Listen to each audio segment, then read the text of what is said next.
Man. The Realness. With Rosenberg. I want to send a big shame on you shout out to Phil Mushnick from the New York Post. This is a man who decided that the best time to write an article questioning Adrian Peterson as a good person was right now.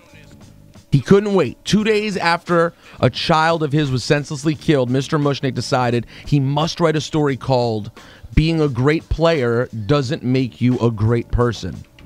Why? Why would a human being and a father, I assume a father, maybe not, maybe he's old and lonely, ever decide to attack someone at a moment like this? Well, because, according to Mushnick, he was upset that Peterson said he was, quote, ready to roll.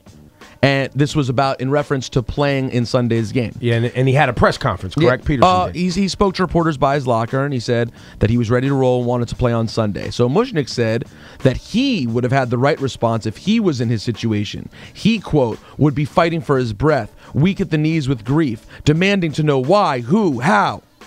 Well, yes, Adrian Peterson sounded a bit casual and unemotional about such a personal tragedy. But, Mr. Mushnick, we don't know anything about Peterson's relationship with his child. We do know that he just found out that he even had this child, and he reportedly handled it like a gentleman and was going to meet the child before this tragedy happened. So, maybe, Mr. Mushnick, if Peterson seemed a bit distant from this child, it's because he was.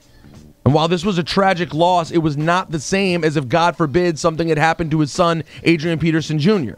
Yet, Mr. Mushnick had to call out Adrian Peterson's whole life, call it all into question, a speeding incident from several years ago, a dismissed charge for resisting arrest. He used these two things and constant reference to the baby mama culture as grounds for him being not a great person and in some way less deserving of our sympathy.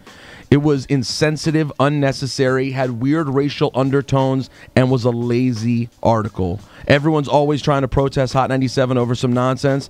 How about your asses go out and boycott the New York Post? They actually deserve it. Wake up, New York. Yo, wake up, New York. Hot 97 morning show. Yeah, nah.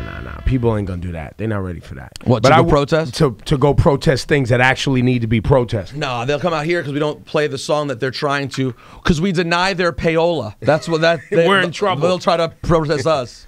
So here's what I ask you. The Adrian Peterson conversation now prompted a whole dialogue about disciplining other people's children. Now, let's obviously remove out of this conversation this incident because a 2-year-old boy was beaten to death. Yeah, this goes well beyond any sort of discipline. Right. Yeah. But it did prompt where it's like, well, this was someone else's child. Why would someone even put their hands on someone else's child like that?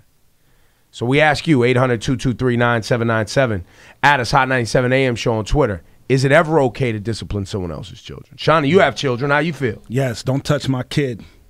I'm going to come touch you. Laura Stiles, you had a similar situation with a goddaughter. Yeah, my goddaughter. She lived in a household with a stepmom. Mm-hmm. She disciplined her a little, according to the mom, a little too rough. So the mom put the hands on the stepmom. But it's like, it's she lives with her. Do you understand what I'm saying? And she was acting up. So I don't know. It's tough, man.